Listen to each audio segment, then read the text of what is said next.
Assalamun aleykum, amandашып alayım. Ала тоғойнун жердеген ак бозат минип тердеткен, аксакалын жайкалтып аталар аман тынч бекен. Торколу тоону жердеген тел тор минип тердеткен, түбөлүктү замандаш туугандар аман тынч бекен. Кайгырсам деле ыйлап алам. Анан эң негизгиси мына алып баруучулукта тойдо жүрбөйүнбү? Кыздарын турмушка берип аткан аталардын ыйлаганын көрүп туруп, мен ошол жерде тамада катары мен деле ыйлап алам да. Жүрөгүм ушунчалык бош. Өзүм ойлоп калам, эртең кызымдарымды турмушка бергенде барып ыйлап алат экенмин да.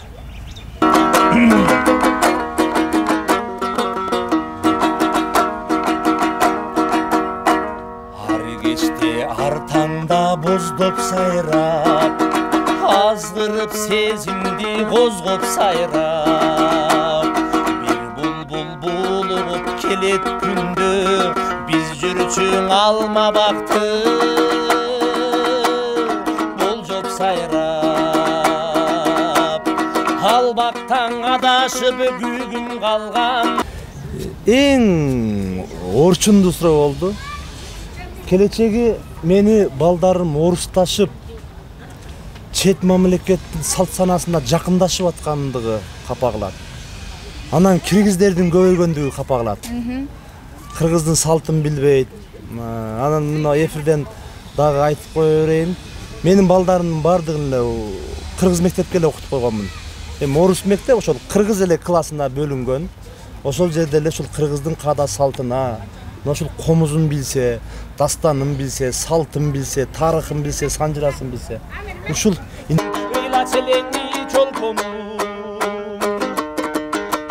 баштап сүйүү дастаным, бүт албадың чолпонум, балапанча тузакты үз албадың чолпонум. Музыка жаатында азыр билимиңиз барбы деп суроо берсем, негизи эле туура болбой калат да, анткени сиз группада жүргөнсүз, сабак алгансыз деген. Бирок баягы диплом барбы ошол жаатта? Туура айтасыз. Ушул суроону баса белгилеп коюш керек. Дипломум жок. Дипломум жок. Анан мен Жолболду агайга айтканмын да, Жолболду агай искусство факультетине тапшырып окуп коеюнбу десем. Не кыласың? Не кылат элем? Диплом керек да агай десем. Кутман балам дейт. Мусфактан жылына бир 50дөн 100гө чейин бүтүрүч бүтөт дейт. Ошонун бир 5-10 атактуу ырчы болуп, мыкты ладырдап чыга келет дейт. Калганы садикке барып мугалим болот. Мектепке барып мугалим болот. Сен не кыласың? Жолболду агай айтты. Вокалга тийишпе, сен үнүң народный экен, вокалга жакындаба деген да. Не карайсыз мынча жалдырап, кээде күлүп, кээде калтырап, сүйүп калган жигит окшойсуз, эс учуңуз билбей магдырап. Өзү илгери кыргыздардын тарыхында, санжырасында, маданиятында бул кыз узатуу, келинди алып кирүү деген бул жеңенин вазифасы болгон. Жеңенин, ума эненин вазифасы болгон. Же эгиз төрөгөн эненин, же көп бала төрөгөн эненин, жеңенин, чоң апанын вазифасы болгон да. Азыр биз дагы айтып жүрөм, капа болгондор капа болсун, өзү жарды үй бүлөлүү адам айтыш керек. Жарды эгиз төрөгөн, бала чакалуу, үй бүлөсү бар адам айтыш керек. Өзү эрге тиелек. Же өзүнүн 2-3 поражениясы бар. Бирок айтканы бул туура эмес. Кыргызымдан ардайым, барчылык болсун деп тилейм, барчылык болсун ардайым, көпчүлүк болсун деп тилейм.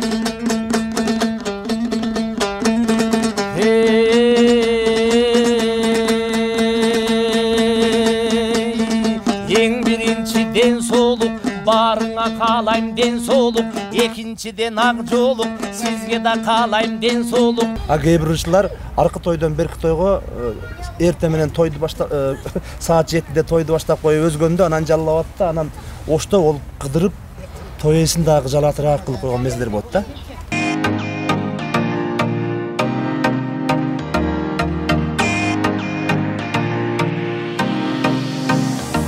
Сейит Продакшн YouTube каналыбыздын баардык көрүүчүлөрүнө салам айтабыз. Адаттагыдай таланттар менен, жылдыздар менен болгон маек долбоорубузда бүгүнкү биздин коногубуз маданияты мыкты кызматкери жана ошондой эле ырчы аткаруучу, обончу, көп кырдуу талант, тамада десек дагы болот. Ырчы агабыз Кутман Султанов менен биргеликте бүгүн сиздер менен маек кылабыз. Жана ошондой эле агабыздын жеке жашоосунда, чыгармачылыгында эмне кеп болуп жаткандыгын алдыңкы мүнөттөрдө биле аласыздар. Демек, бизге катталууну, лайк басууну жана комментарий калтырууну унутпаңыз. Да, biz başladık.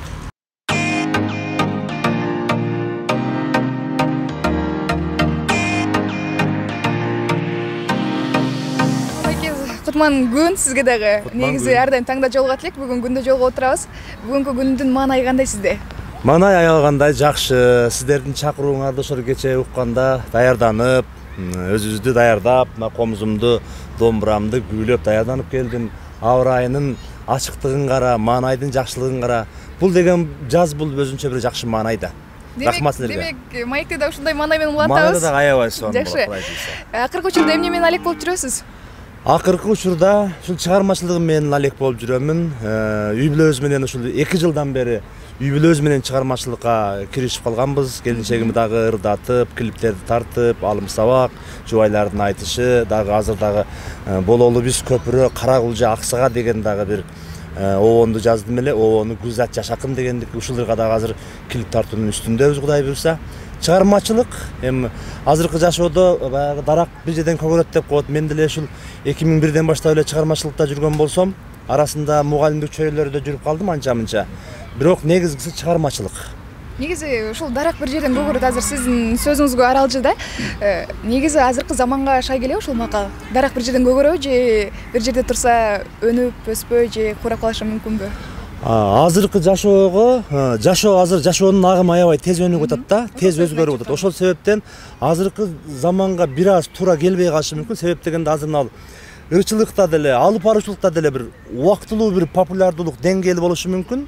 Ушунчалык шоу бизнестин өнүгүп, жеткен чегине жетиши мүмкүн, бир күнү кайтат, анан жөнөкөй бизнеске өтүп кетиши мүмкүн. Мугалимдикке өтүп кетиши мүмкүн, соодага өтүп кетиши мүмкүн. Ал эми илгерки убактарда болсо, ошол аталарыбыз мугалим болсо мугалим боюнча өмүр бою 10 баланы баккан. Бир жерден көгөргөн. Бир жерден көгөргөн. Койчу болсо 20 жыл койчу болгон. Койчунун баласы койчу болгон. Азыр эми бир күн таксист болсоң, таксист көбөйгөндөн кийин таштап коюп туруп компания көбөйгөн. Компанияга өтүп кетасың. Анан кийин мына азыр силердин деле көпчүлүгүңөрдө баягы блогер болуп кетпедиби? Журналисттердин баары эле блогер, жекече өзүнчө журналист болуп кетишти. Себеп азыр замандын агымы ушундай. Заман бир жерде токтоп турган жок да, азыр өнүгүү өтө бат. Быйылкы жаңыбыз 6 айдан кийин эски. Ушундай жашоо болуп атат. Аранжировкалар дагы ошондой болуп атат. Илгерки обондордо ушундай бир созолонгон лирика кайрыктарды элдер көп укчу да. Мына Рыспай атабыздын ырларында, Асанкали Керимбаев, Кийиз Мыкбешекеев, Бекбуруевдин ырларында ушундай бир салмактуу ырлар көбүрөөк болгон. Азыр нук шаңдуу ырлар. Аранжировканын сапатына дагы көңүл буруп, чет мамлекеттен жасатып, чет мамлекеттен жаңы звуктарды алып келип, ушундай замандар болуп атат да. Ошон үчүн замандын агымы менен кете бериш керек. Жакшы. Дал ушул 2021-жылды алып карайлы. Сиздин чыгармачылыкка аралашканыңызга канча жыл болуп турат? Чыгармачылыкка аралашканыма ушул 2001-жылдан бери эле чыгармачылыкта жүрөмүн. Быйыл 2021, Ооба, 2001 болсо сизге 20 жыл болду. 20 жыл болду. 20 жыл болду. Быйыл 20 жылдыгыма толдум. 20 жылдык жолугушуу өзүм тарых факультетинде тапшырганмын. Тарыхты деле бүткөнмүн. Бирок ошол мезгилден баштап эле Ош мамлекеттик университетинде Үмүт фольклордук тобу деген болгон.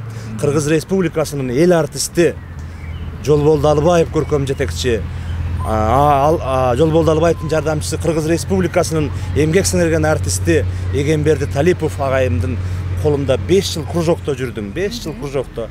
Тарых кошо кетти. Аяк биягы 20 жыл экен да. 20 жыл. Демек келиңиз андан кийин өзүңүздүн жеке кесиптериңизге токтололу, иштин башталышына токтолобуз дегендей. Бирок ага чейин комузуңузду күйлөп калдыңыз. Бир жакшы чыгарма сураналы сизден. Анда ата атаса куту сүйнөттө чу дегенде эле устаттардын ырынан ырдап берейин. Устатыңды барктасаң, сен дагы барктуу өмүр сүрөсүн деп улуу биздин устаттардын сөзү бар экен. Азыр эле айтып өткөн ошо Жолболду агайымдын Чолпонум деген чыгармасын 2001-жылы өзүнөн үйрөнгөнмүн.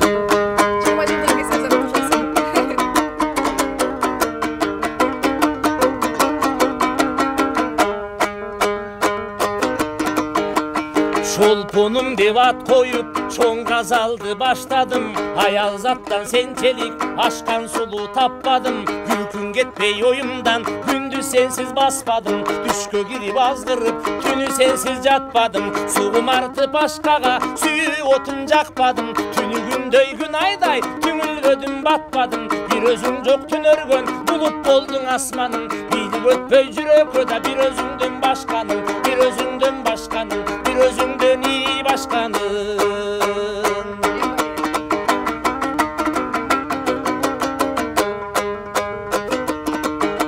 Шириндигиң өрүктүн курма селең чолпонум, кумары күчүң шараптын тумна селең чолпонум, кой коюшуң куштардын турна селең чолпонум, жашта болсоң жүрөктүн курда селең чолпонум, кучагымда балыктай туйда челең чолпонум, өзгөлөрдөн артыкча сыйла челең чолпонум, күндө бир маал көрбөсөң ыйла челең чолпонум, дайым бирге болсок деп такыйңа челең чолпонум, ыйла челең чолпон, ыйла челең чолпонум.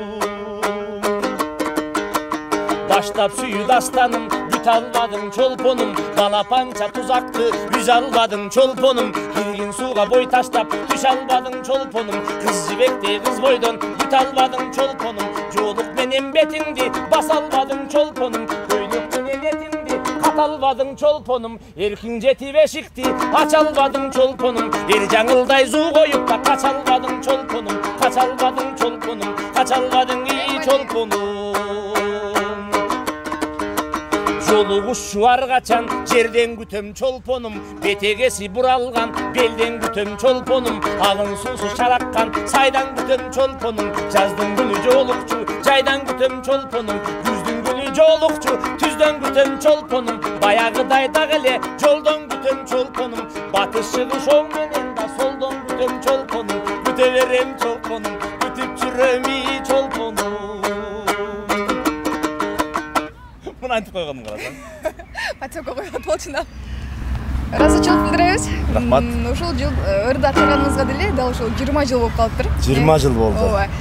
Эми кесибиңизге токтололу. Мен таң калгандан кийин башка угармандар деле, көрөрмандар деле таң калышы мүмкүн. Негизги кесибиңиз ырчы эмес.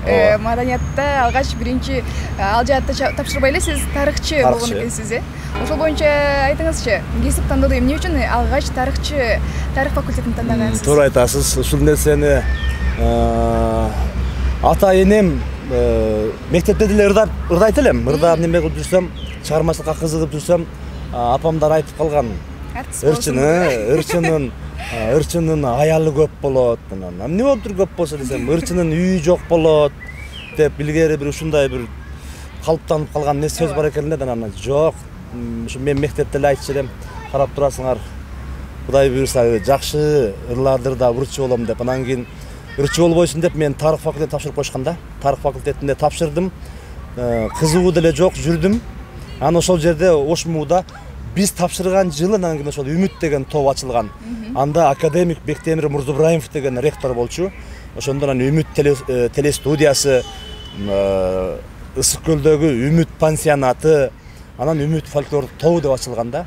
Анан ошого биринчилерден болуп солисттерим мен, Айпери Кулбаева, Эмил Балтагуловдор, Зуралым Кулубалар болуп ошол убактагы Ошмунун бүтүрүүчүлөрү биринчи ошол кружоктордо ырдап калдык да. Ошонун эсебинен ырчылыкка кызыгып калдым. Жолболдогайды таанышып калдым Жолболдогай менен. Эген Талиповго жолугуп калдык.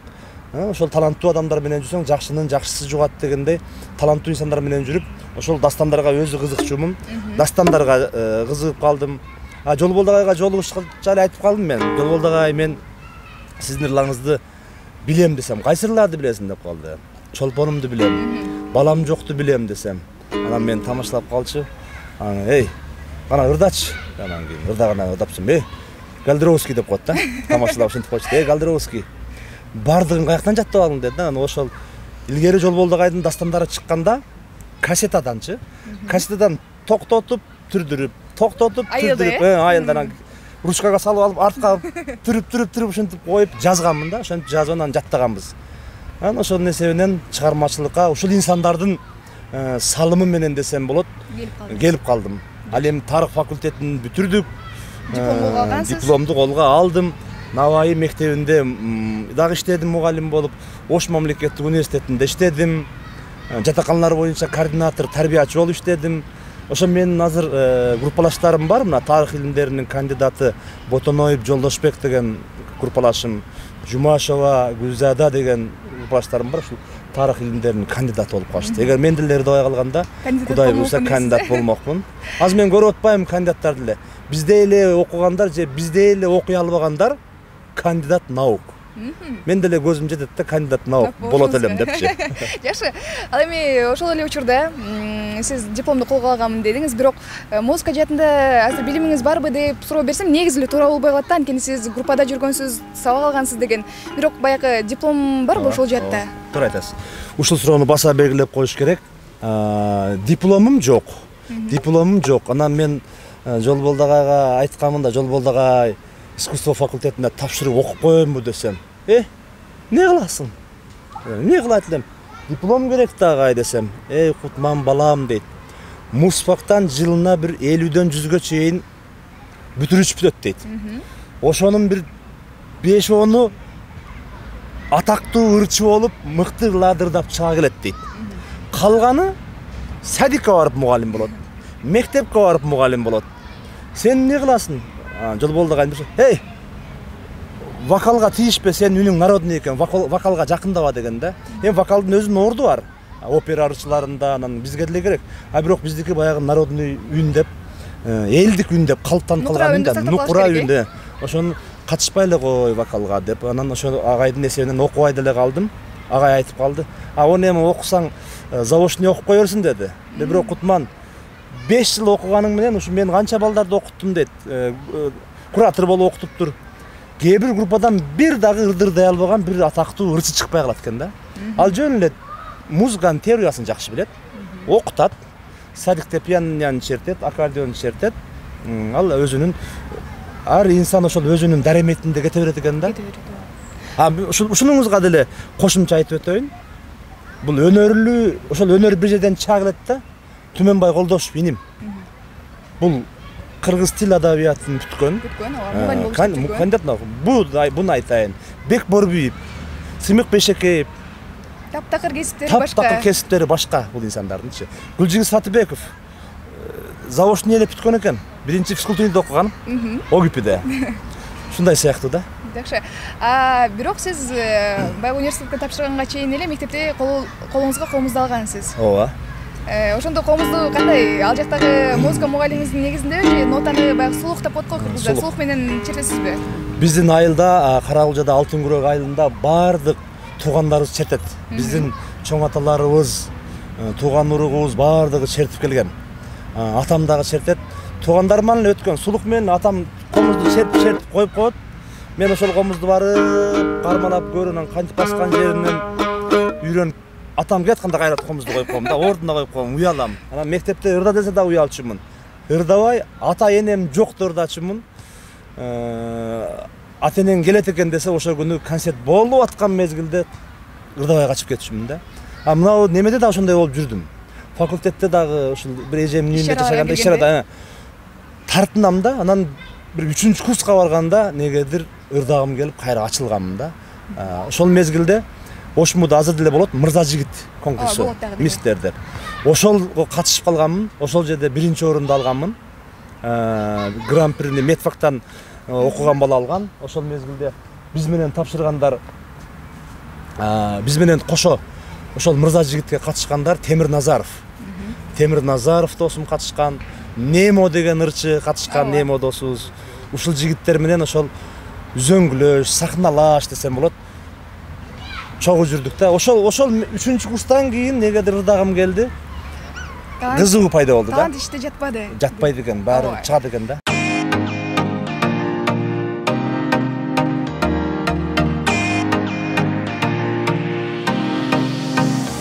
Ар бир адамдын, мисалы, чыгармачыл дүйнөдө деле анын бактысын ачкан бир ыры болот. Сизди билебиз, бардык эле көрөрмандар билет дегендей, Айпери Кулбаева эжекебиз менен чыккан тамашалуу ырыңыз бардык элге сиңимдүү болгон, укулуктуу болгон дегенде жеткен. Эми ошол учурдагы интернет айдыңында анча басым эмес болчу, телевидениядагы бардык клиптер кетчү. Ошол учурда айылдагы ата-энеңиз көргөндө кандай сезимде болгонсуз, эмне деп айтышкан алар? Эң сонун суроолордун бири, мага жаккан суроолордун бири да. Ата-энем аябай сүйүнгөн. Себеп дегенде ошол чыгарма азыр сиз айткандай интернет, телефон, WhatsApp деген жок болгон. Телевидениянын күчү зор болчу да. Улуттук каналдан, ЛТРден, бүт теледен кетип турганда аябай сүйүнүшкөн, жакшы тилектерди айтышкан, ырдын дагы маани маңызы жакшы, комуз кошулган, сөзү жакшы. Бир дагы инсан, бир дагы атактуу оюнчу ырчы дагы ошолорго мындай терс сөз айткан эмес да. Аябай жакшы обон экен, жакшы ыр экен, бул кимдин ыры, сөздөрүн оңдоп берген ушул Егенбер Талипов менен агайым. Обону бул эски обон экен, автору Көлдүк деп айтылат. Айперлер ушул айылда Аксы жергесинде ыркеседе, Ноорузда ырдап жүргөн ырлар болчу экен да. Бул ыр ушул бизге өтө бир ийгилик, анан мага бир оомат алып келди десем болот да, Айпер экөөбүзгө тең. Себеби негеси бул суроону бердим. Жогоруда ата-энем бир аз ырчы болбой эле башка тармакты танда деген өзүнүн кеңешин айтып калган, ошол себептен тарыхчы болуп калдым дедиңиз. Бирок эми баягы баланын ийгилигин көргөндө ата-эне деле кубанат, коштогусу келет, колдогусу келет дегендейчи. Ата-энеңиздин же болбосо атаңыздын, апаңыздын алгачкы сөзү, мисалы, телевизордон көрдү. Демек алгачкы пикир кандай? Пикир аябай жакшы. Балам жакшы ырларды жаратыпсыңар, жакшы ыр болуптур деп чоң энем жакшы батасын берген. Мен эми чоң ата чоң энемдин колунда өскөн үчүн ушул чоң энемдин жакшы сөздөрүнөн көп уктум. Балам, сен чоң эле бир атактуу ырчыларды ырдап койгон турбайсыңбы деген сөздөр болгон. Ал эми атам экөөбүз мындай бир жакшы деле мындай ата баладай сүйлөшпөйбүз да, мындай бир тууган эле агамдай да. Ошон үчүн өзүмдүн энемден бир жакшы сөздөрдү, жакшы ак батасын алгам десем болот да. Ата менен баланын ортосунда бир кыргыздын салты деле болушу мүмкүн, бир ортодо аралык бар.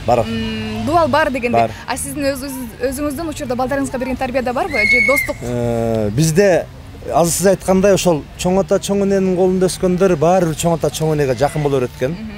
Азыр эми мен деле балдарым ошол чоң балам менен чоң кызым айылда көп жүргөн, чоң атасы чоң энеси көп баккан да. Ошол айылга эле кетем дей берет. Анан бизден бир аз алысыраак. Ал эми өзүмдүн жанында чоңоюп эч жака чыкпаган кызым менен уулум бар. Башка комнатада эс алып атса дагы эле түнү бир маалда эле жаныбызга келип алып берет да. Достой мамиле кыласыз, сырдаш болосуз дегендей. Ооба, андан ошон үчүн азыр сактабайсыз. Туура айтасыз. Азыр эми ушу балдарымды жаныман чыгарбай эле, негизи ошол эми илгеркилердин салты ошондой болгонбу? Бул чоң атасын, чоң энесинин колунда өссө эле өзүнүн атасын ага деп калчу, же байке деп калчу, же аба деп. Атаны ата эле деш керек экен деп ойлойм да. Атаны ата, апаны апа, чоң атаны чоң ата, чоң энени чоң эне деш керек экен да. Ооба, туура айтасыз. Бул эми сөз учурунда келгенде сөзүңүзгө аралыcı суроо болуп калды. Жогорудагы ырыңыздан сөз түрдө дуэт болуш керек эле, бирок сизден бир куплет болсо да сураналы. Сөз түрдө. Буга дуэт болуш керек бул. Дуэтти жок тилде деп берейин, а?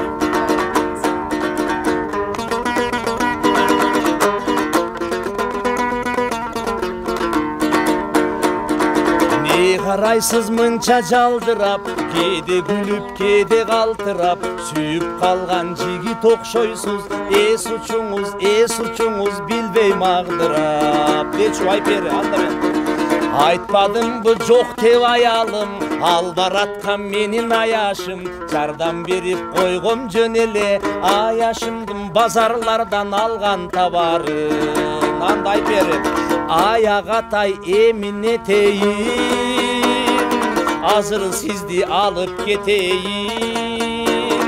Балалуу үй базар болобуз, уул кыздын неберенин багып неченин деген ырлар болгон. Бардык учурунда биз ушул ырларды укканбыз. Көрүүчүлөргө деле абдан жаккан, сиңимдүү ырлардын бири болгон. Ооба. Эми келиңиз ушул сөздү улай эле бир өзгөчө бир аксынын кызын сүйбөгөн акын болобу? Же болбосо аксынын кызын сүйбөгөн акынбы деген бир сөз бар экен да. Мен да таап калдым. Бул сөз эмнеден келип калды дейсиз? Бул сөз мага бир мындай белги сыяктуу берип атасың, байкап атам. Келинчегиңиз аксыдан дегенди айткың келип атат. ырдаган ырчы, дуэт ырдаган кызыңыз аксыдан балдызаң деген келип атат. Негизи улуу устаттар деле айтып калат да. Токтогул Сатылганов, Алымкан ушул энебиз деп койсок болот, аксынын кызы болгон экен. Элмирбек Иманалиевдин Гүлбүбүсү аксыдан болгон экен. Жеңи жок атабыздын көк сулуусу аксыдан болгон экен. Анан мен тамашалап калам да. Мен жеңи жок Токтогул Элмирбектердин бажасымын деп калам да. Ошон үчүн биздин бажалар кыйын да. Ошо бажалардын артынан аракет кылтабыз да. Ооба.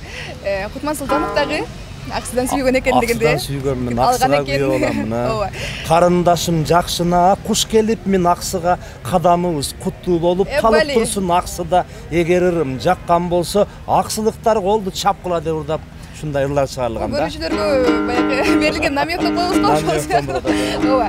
Эми алгач таанышууларыңыз жөнүндө билип келебиз, баа берип келебиз. Анан мени таң калтырганы келинчегиңизде чыгармачылык чөйрөдө сиздин фамилияңыз менен жүрөт. Бул документтүү түрдө өткөрүп алгансызбы же жөн гана экөөбүз дуэт жубайлар болгон үчүн менин фамилиям менен чыгып тур деген келишим болгонбу? Паспортунда ошол өздөрүнүн эле фамилиясында Мунара Кошмокова деп эле паспортто турат. Анан эми баягы уйкашыраак болсун, Кутман Султанов, Мунара Султанова деп окшош эле болсун дегенден өзүбүз ушундай неме кылганбыз да.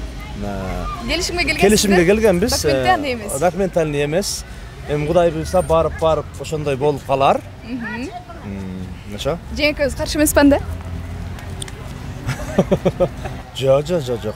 Эми бул турмуштун законченемдүүлүгү да, барып ошондой болот.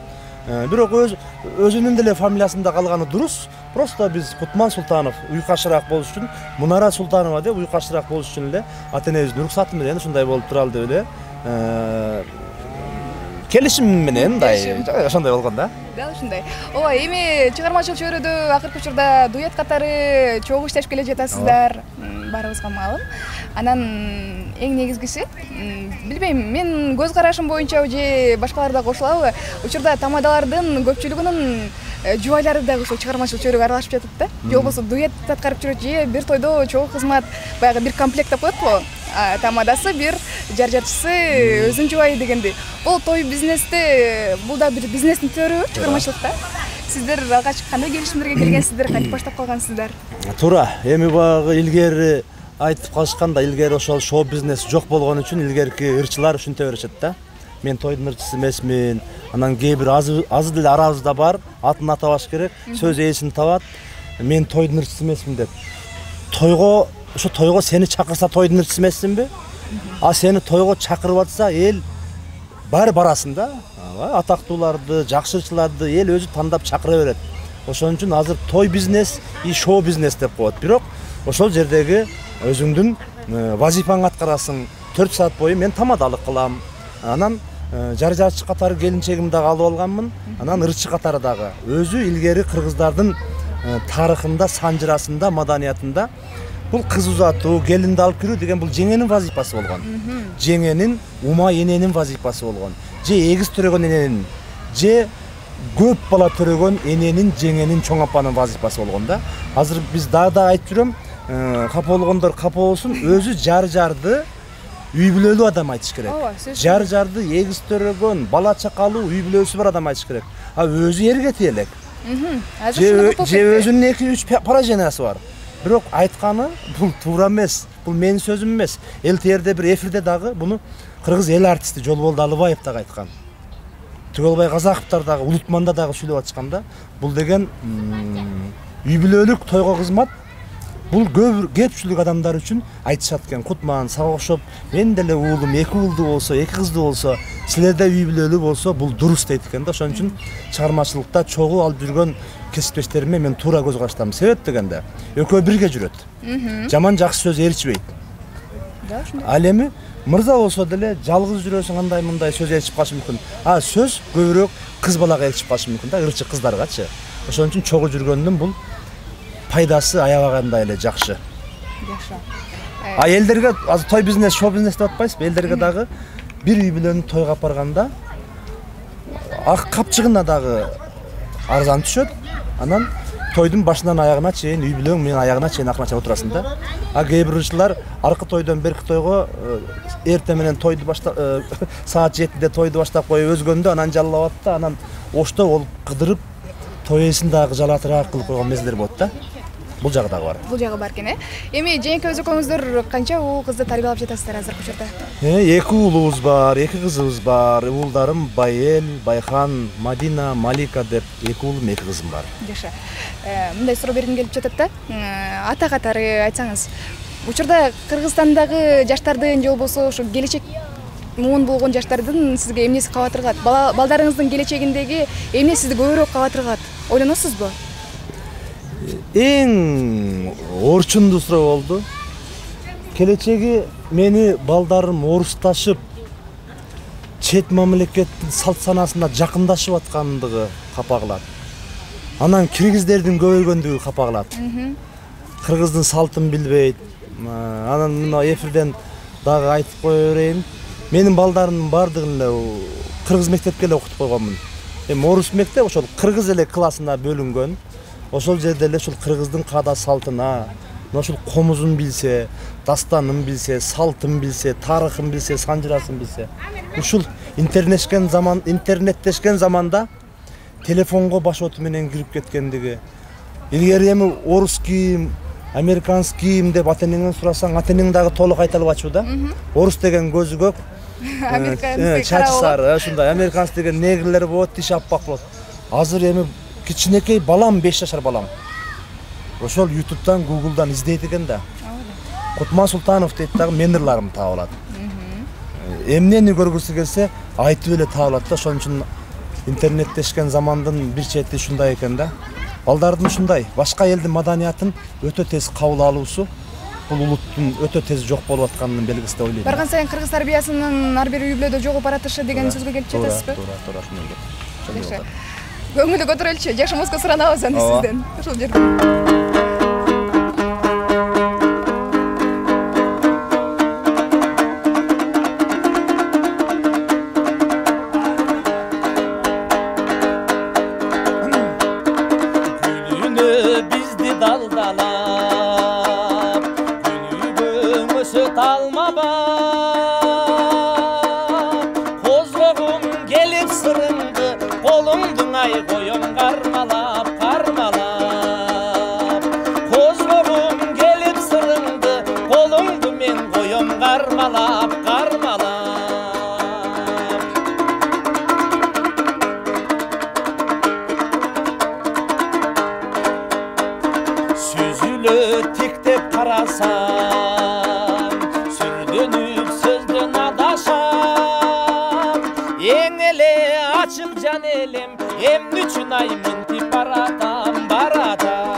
Тиктеп карасаң, каймана далай күн өтсө, кайгы мұң мени жүдөтсө, сүйкүмсүз болуп калабы, сүйүнүн ай гүлү жүрөктө, жүрөктө. Сүйкүмсүз болуп калабы, сүйүнүн гүлү жүрөктө, жүрөктө. Сүйүү жаты, үй бүлө темасы бардыгы козголду. Эми кайын журт темасына көчөлчү. Кайын журтта кандай күйөө аласыз?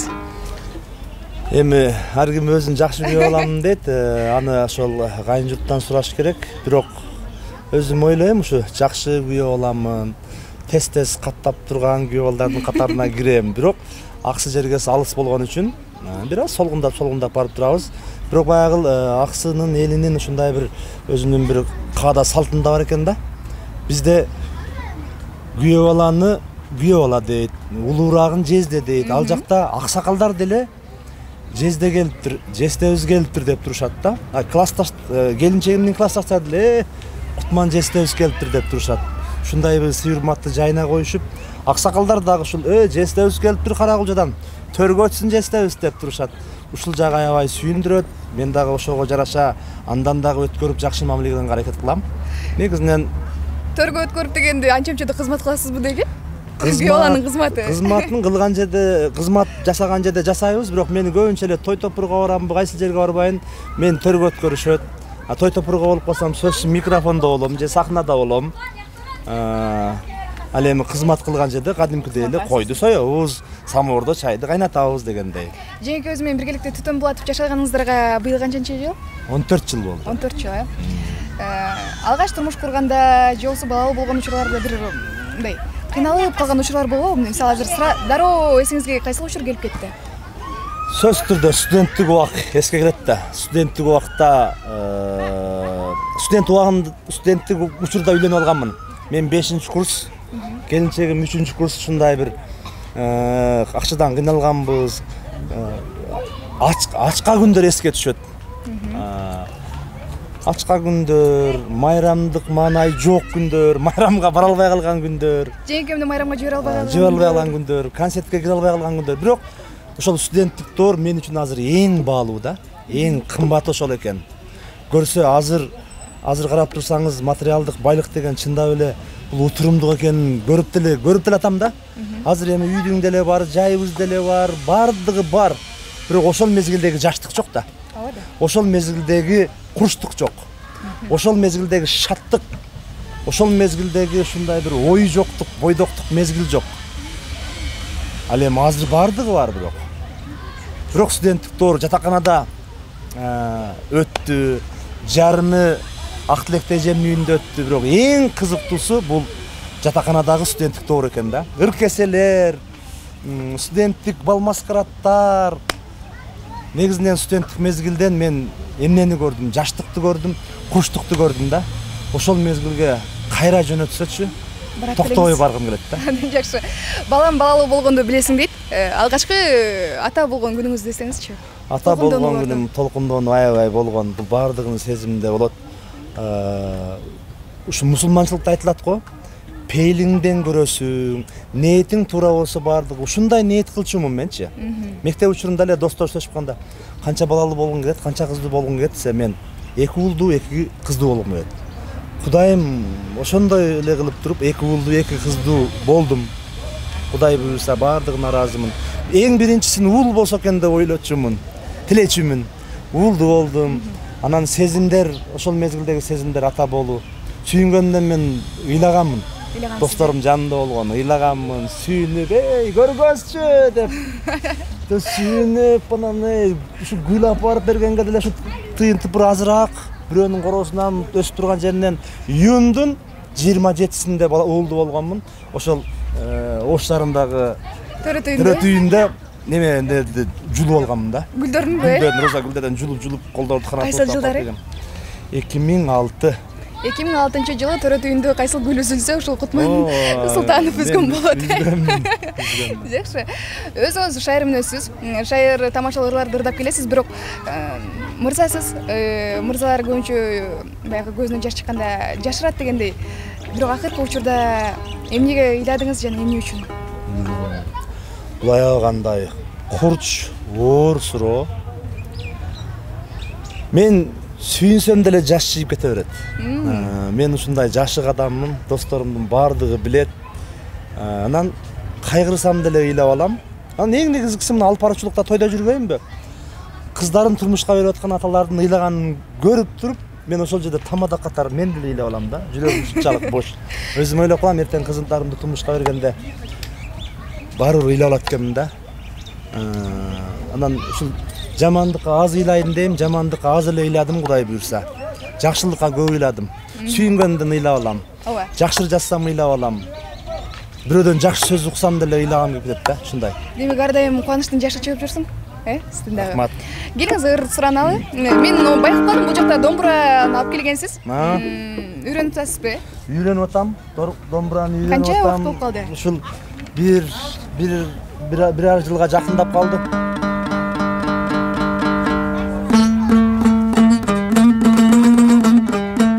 Бирок бир аз татаалыраак экен, ушу колдон келишинче интернеттен карап, же бул мына Ошто домбурадан үйрөткөн агай эжеке деле жок окшойт. Үйрөнүп атам, анда бир жамакчылыгым бар, төкмөчүлүгүм бар. Кичине коштоп берейин. Төкмө деле эмесмин, просто жамактайм дегендей.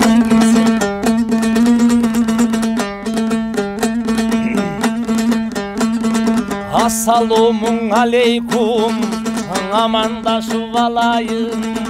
Ала тогойнун жердеген ак козат минип тердеткен, ак сакалын жайкалтып аталар аман тынч бекен. Торколу тоону жердеген тел тор минип тердеткен, түбөлүктү замандаш туугандар аман тынч бекен.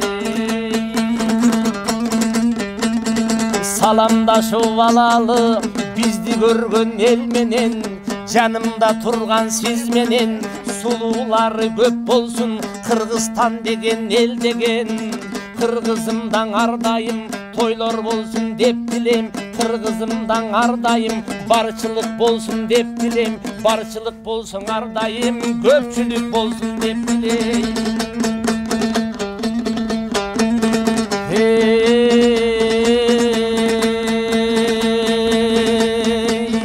Эң биринчи ден соолук барыңа каалайм ден соолук, экинчиден ак жоолук, сизге да каалайм ден соолук, барынан бийик ден соолук, андан кийин он соолук. Анда месе жакшы калгыла, жамактаган ырым жаккан болсо, лайктан баскыла, алаканды чапкыла. деп. Кийинкисинде мындан да жакшыраак төгүп берем. Абдан жакшында күтүп калабыз. Кылайын дейсиң. Ооба. Негизи бул жакта азыркы учурда бизди көрүп жаткан узак жакындан дабышын угуп калган көрүүчүлөр дагы камерадан сырт көрүп олтурган кези. Эми сөзүбүздү жыйынтыктайбыз. Бир аз болсо да сиз менен маектешүүгө, бир аз болсо сизден акыркы жаңылыктарды өзүңүздүн жашооңузда эмне болуп жаткандыгын сураганга жетиштик деген ойдобуз. Бир дагы жаңылыктарыңыз менен бөлүшкөн учурда кеңири маек кылган күндөргө жеткирсин. Сиз дагы кыргыз элиме жакшы калуу тилегиңиз болсо. Рахмат, урматтуу кыргызстандыктар, урматтуу жалпы мусулман бир туугандар. Жалпыңыздарга ден соолук, ийгилик. Биз деген пендебиз. Анча-мынча ашынып сүйлөп калсак, анча-мынча жашынып сүйлөп калсак, анча-мынча катачылык кетип калса, бизден пендечилик кылып, барыңыздардан кечирим сурайм. Биз периште эмеспиз. Ошон үчүн сиздердин жамаатка дагы ийгилик. Баягы чакырган жерге бар дейт. Чакырган жерден калба дейт. Ушундай чакырууңуздар мени аябай сүйүндүрөт. Сага дагы ийгилик, адайым жаркылдап, сулуу болуп, жаш болуп, ушундай алып барганда көпчүлүк алып баруучулардай болуп, ушундай болуп өзүң алга сүрөп турган жериң бар экен. Ушинтип ар дайым жаныңдагы мейманыңды, коногуңду ушинтип алга сүрөп жүрө бер. Ыраазычылык айтабыз. Жүрө бер. Сизди азыркы учурда Элмирбек Иманалиев агабыздын ырларынан аткарганыңызды угуп калышкан экен. Ошолорду коштошуу катары азыркы учурда аткарып бербесеңиз болбой калды эми.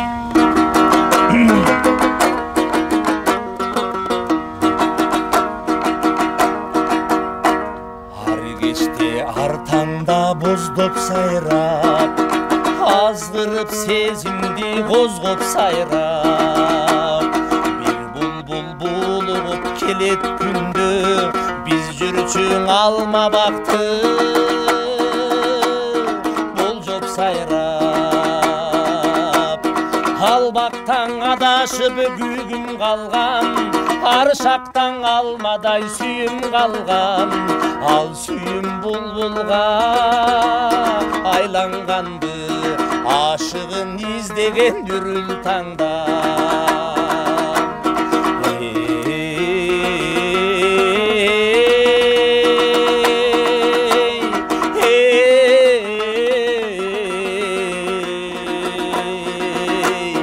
Булбулум, булбулум ай, булуккан кургурум ай, бул кечте үнүң баспай, булуктуң неге мынчай, булбулум, булбулум ай.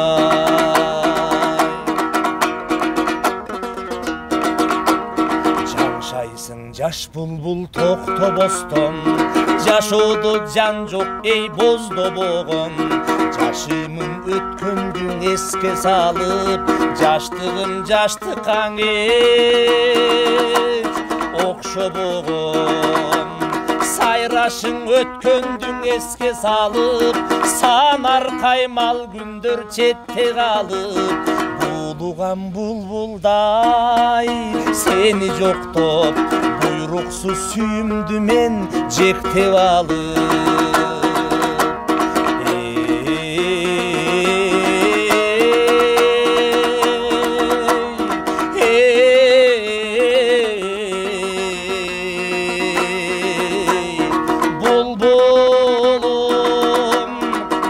Bulbulum-ay, bulukkan gurgurum-ay, bul kечте үнүң баспай, булуктуң неге мынчай, булбулум, булбулум-ай, булбулум, булбулум-ай.